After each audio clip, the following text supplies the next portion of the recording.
Welcome to the Rainbow Sash Movement's podcast during the 16th week of Ordinary Time.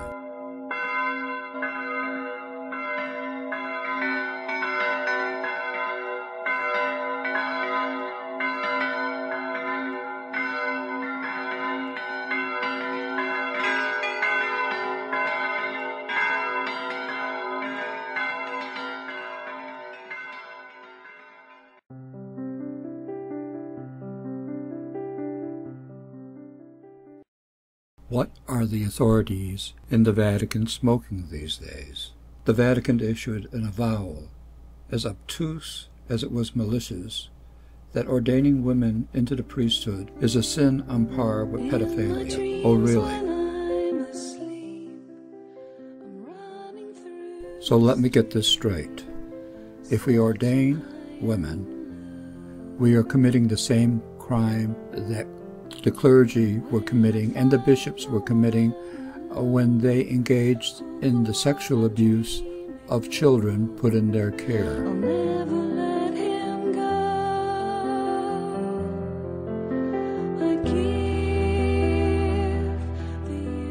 This is certainly a unique way of looking at the situation, especially after years of foot dragging when it came to clergy abuse of children. It would appear that the Vatican has stuffed its papal slippers in its mouth once again.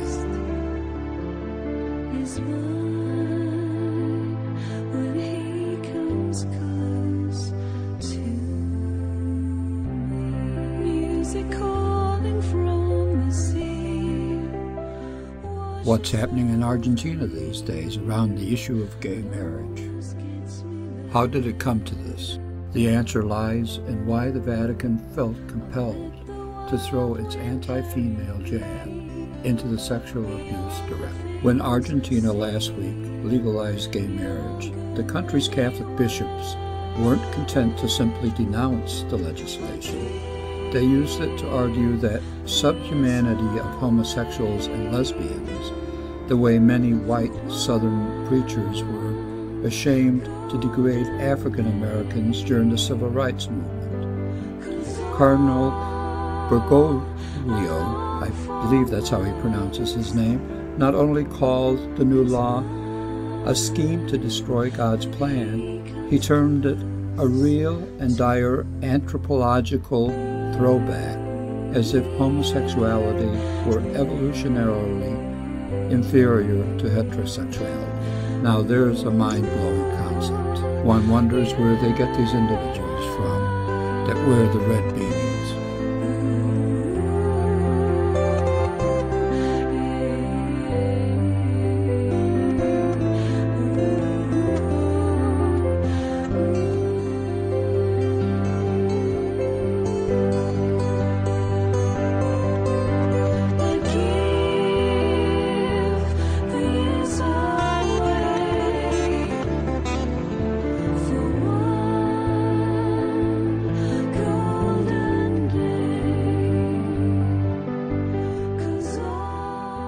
When any institution is as convinced of its own moral infallibility as is our church, it tends to lash out at criticism, especially charges as serious as the priestly rape of children, with an unhealthy paranoia.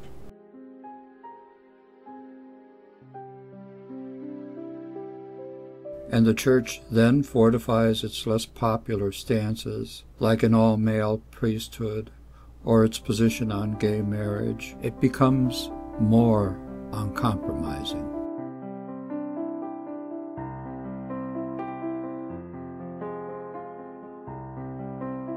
Hence, voila, last week's astonishing aside from Rome, that both female priests and pedophiles are on the same level. This is what it has come to.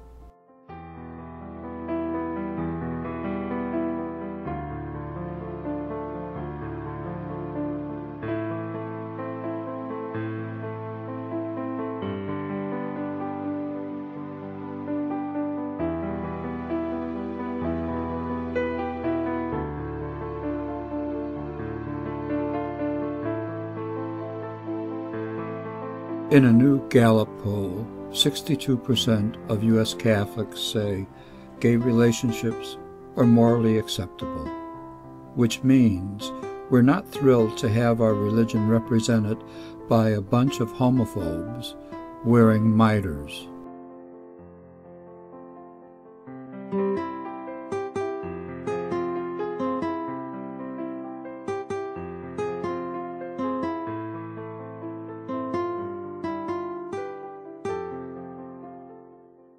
Even those of us who sharply disagree with the Church on a number of doctrinal issues still want to believe it can be a helpful, contemplative guide in matters of spiritual and social.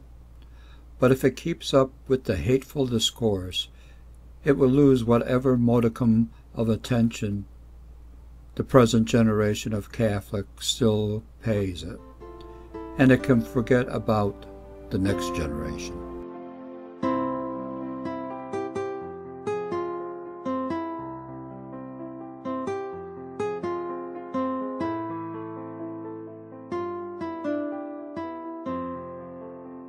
This all points to what the Vatican is lacking in terms of PR policy, particularly during Benedict's papacy. There have been several notable public relations disasters. There is, however, a larger context to the Vatican's juxtaposition of sex abuse and women's ordination. Since becoming Pope, Benedict has had time and again publicly denounced the increased secularism of the West and has exhorted Catholics to return to the orthodoxy defined by the authority of the Church and hierarchy. Indeed, quite remarkably, the Vatican has explicitly linked the causes of sex abuse to secularization forces. Pope Benedict's much anticipated pastoral letter to Irish Catholics in March of 2010 stated that the overall context of the disturbing problem of sex abuse is related to secularization and its impact on people's traditional adherence to Catholic teaching and value, and a loss of respect for the Church and her teacher. Well, there you have it, folks. It's all about the teaching of the Church. It's not about frail humanity, not about poor priests who use extremely poor judgment. It's not about bishops who deny their humanity by trying to hide behind a magisterium infallibility. We're talking about a group of people who claim for themselves authority of leadership in the Church and do not recognize the part that they have played in this horrific scandal that now has the Church in its claws. Thank you, the listener, for listening to this issue of the Rainbow Sash Movement's podcast.